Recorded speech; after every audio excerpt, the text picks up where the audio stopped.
So thank you all for bearing with me.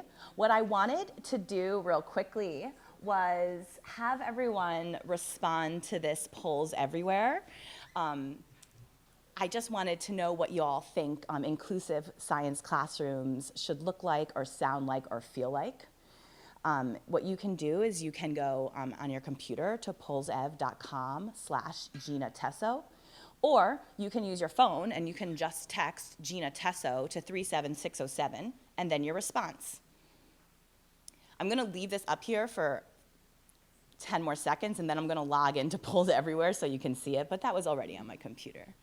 So I just wanna know, what do you think inclusive science classrooms should look like?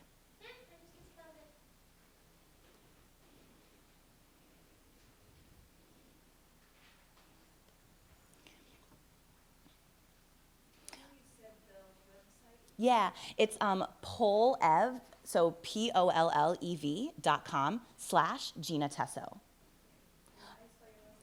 Teso, and that's T as Tom, Teso. Oh yeah, yes. Thank you.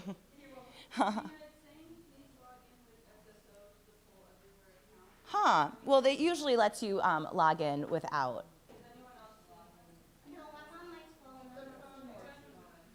It's not working for anybody else either? It's working for me. Oh, great. Well, thank you. Yeah. I'll just read them out loud as they come up if they do, and if not, we can just move on to the presentation. I was just trying to get some information from everyone. But it might be not working out correctly for some reason. I'll just move on from here just to save time. But I do want to, I have 11 people that have responded, it seems.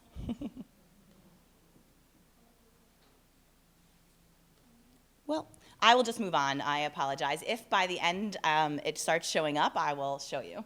So my name is Gina Tesoriero, and I'm a second-year graduate student at the University of Washington in the Learning Sciences and Human Development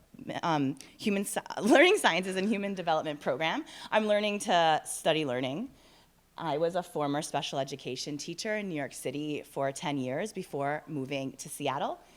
In Seattle, I work at the Institute for Science and Math Education in the College of Ed, and I work on a research project called Access, where I work with the Council for State Science Supervisors, and we collaboratively design professional development resources for teachers to create equitable formative assessments that bring in student cultural interests and identity.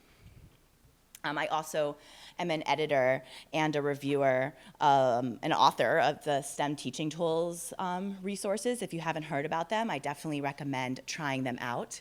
And if you ever want to collaborate on a practice brief, there are 2-page resources for STEM educators and administrators and researchers. I'm happy to collaborate with you.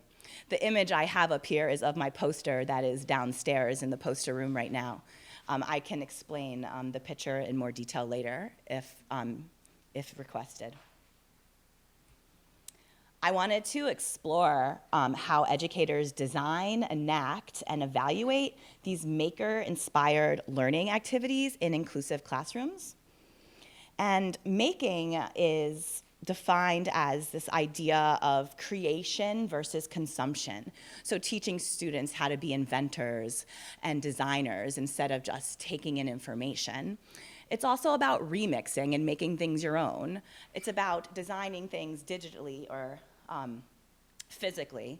It's the do it yourself or do it with others kind of mentality that's really moving through our society right now, and it's really about sharing your products and your process so others can iterate on it and improve. The maker movement kind of started in 2006 with the Bay Area Maker Faire. Has anybody been to a Maker Faire before? Great. Then they moved to New York in 2010 with the World Maker Faire, and there was even a Maker Faire at the White House in 2014, and Barack Obama was really supportive of the maker movement. Now there are Maker Faires all over the world in different countries, and it's really fun to travel around and explore them.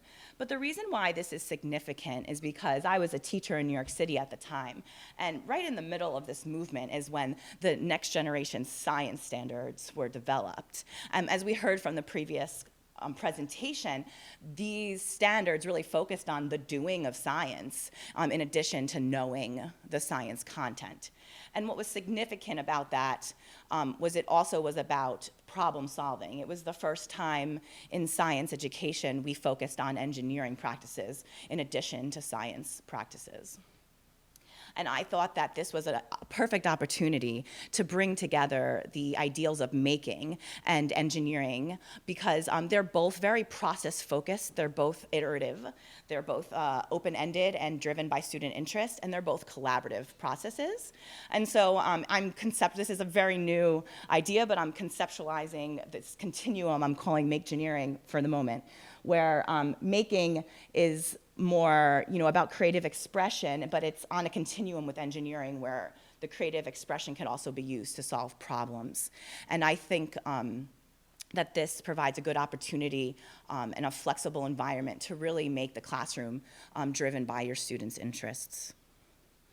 As a teacher myself, I brought making into my classroom and realized that it was about learning with and from my students. From this experience, I learned things about my students that I never knew before, and it really helped in the other subjects that I taught. So maker-inspired activities really helped me create this learner-centered environment that didn't have these academic gatekeepers that are typically in classrooms. I had the lucky opportunity to travel around New York City and other states to present this idea that these maker pedagogies reduce barriers for students that are in special education classrooms. And I was able to share that even with, on the right, you see a picture of a student in the middle of a wooden structure with adults around, and that's one of my former students actually teaching adults how to do making. That group was actually problematic, and the child had to step in to support them, as many adult groups could probably be. However, I failed to realize that it wasn't just making that created these environments in classrooms. It was really that these special education ecosystems supported that. Now that I'm learning to be a researcher, I see a lot of research out there that talks about how we can improve these special education classrooms, but it doesn't always look at the beauty of these settings and the layers of support that are provided and just the interesting perspectives that the students and adults in these environments have. And I think that it provides a really interesting platform to look at the best case scenario of learner-centered spaces. And so that's what I'm hoping to do through this work, but it is emerging, as I am going to show. So instead of just within this bigger question of how do educators design, enact, and evaluate this type of learning, I really also wanted to focus heavily on how do these ecosystems within special education and inclusive settings support making, in addition to how can making develop inclusive classrooms. So the theoretical framing that I'm bringing to this at the moment is looking at these special education ecosystems within this pedagogical design cycle, which I adapted from Susan Locks-Horsley's work on professional development. And I'm also at the same time looking at how these making activities can create these inclusive learning environments, which I'm drawing from Susan Baglieri and Ben Shapiro's 2017 book. And these pieces are creating flexible pathways in the classroom, encouraging student agency, uncovering and disrupting ableism, cultivating a community of learners, and enhancing interpretive power. Interpretive power here is the ability to identify the different gifts that students bring into the classroom and help the students identify those too. that's what I felt making really helped me do as a teacher. So my whole activity or my design was really started with a workshop with some educators. And then there were some design sessions on how to modify, adapt, redesign, remix, if you will, that activity for the classroom. And then the classroom enactment. And then after the classroom enactment, I did some interviews. During the workshop, we had the science teachers and behavior technicians, which are, from my understanding, classroom paraprofessionals that focus on behavior. And then during the design sessions, one was between the science teacher and the behavior technicians, and a second one was between the science teacher and 2 students. In the enactment, there were also instructional assistants in addition to the 3 other groups that I added. And in the interviews, I focused on the adults in the room. In this presentation, I'm just going to focus on interviews. During the classroom enactment, we looked at loads and switches, and students created circuits to design an invention that solved a problem. They were given options of problems to solve, and they could choose the same problem and have different solutions, or they were provided opportunities to pick a problem that was worth solving to them, that was important to them. So students could have picked the same problem, as I mentioned, with different solutions, or had similar solutions that were meant to solve different problems. So students were able to enter into this task and take it in the direction that they were interested in. During this reflection activity, which is where I interviewed the educators, I talked to the science teacher for 90 minutes, the behavior assistants for 30 minutes each, and the instructional assistants, there were 3. I'm going to focus a little bit today on the instructional assistants interviews. So this one instructional assistant, mind you, these instructional assistants were not a part of the workshop. They had no knowledge of this activity, the goals of this activity, or how to use the tools, which was one of my findings that I'll talk about later. But even without this knowledge, there was still great information from the interviews that these instructional assistants shared.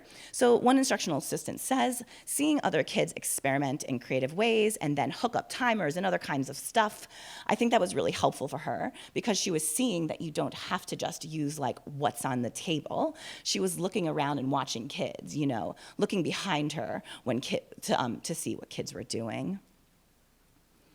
Another instructional assistant mentioned when he tried things, either it would or would not do what he wanted, and he was receiving this like immediate visual almost feedback about the choice he was making. Either the LED worked or the circuit did not, and it didn't light up, it didn't buzz, things didn't happen. And she connected this, the instructional assistant, to him feeling like included in this classroom because he was able to engage in an activity that his classmates were engaging in without the barriers of reading levels and other academic barriers like I mentioned. And finally, this is the one instructional assistant that actually did not have any prior experience with circuits. And so he hadn't ever done anything like this before. And he did notice that it was enough that he was able to persevere through frustration, which was one of the science teacher's goals. But when he was asked what the student learned or gained from this experience, it was very hard for him to identify anything that the student got out of it other than content knowledge. So although he did identify the goal of this activity, which was iterations and perseverance, he struggled when he was still relying on traditional metrics of assessment about content knowledge when he was asked. And so when I looked through all the interviews and from all the different educators, I wanted to look at how did these educators bring these practices to the classroom? What did the educators experience during the activity? And like what value did they share? Most of the excerpts I showed you were about the later 2 findings, but I'm just gonna go over them all now for practice, sharing them. So basically, I found that the educators were makers themselves. They had to go through this iterative design process that they were trying to implement in their classroom to do this. And through that, they were able to become very familiar with the tools and the goals and the flow. However, the instructional assistants weren't a part of that process. And so there was some obstacles for them to support this work. And during the enactment, this making really made thinking visible for the student themselves who got that immediate feedback, or for the instructional assistant to provide feedback to the student based on the choices they were making, or also, as the first quote I shared, from other students too. It's, your answer is not on a flat piece of paper. It's physical. And instead of it being like a copying, don't look around, it was actually promoted to look around the room and see. And finally, that to create these inclusive learning environments, there needs to be this shared vision and reflective practices. And when we leave a whole entire important component of the special education ecosystem out of the planning process, like we did with the instructional assistants, we're not providing them the opportunity to really support. We're not getting their feedback, and they're not able to support the students that they work with. So my next steps, this is a part of a design-based research study. This is a smaller qualitative section of it, but this is my second iteration, and I plan to do it every year that I'm in grad school. So next time when I do it, my focus is really going to expand these design communities and make sure that we're including at least instructional assistants, if not also students in a more intentional way. And I need to do a better job at centering the importance of disrupting ableism and encouraging interpretive power next time as I do the workshop, and really focus and center those two pieces of inclusive environments, because they were they did not emerge as much as from the findings. And I need to invite a participatory analysis. I analyzed this information all by myself without without the folks that were a part of the design. And while I know teachers are busy, I would like to at least offer the opportunity for them to engage in it with me in the future. I think that would be really good. And so I'm going to show you my references. And do I have time for one question? Okay, no time for questions, but I'll be around later. Thank you, guys.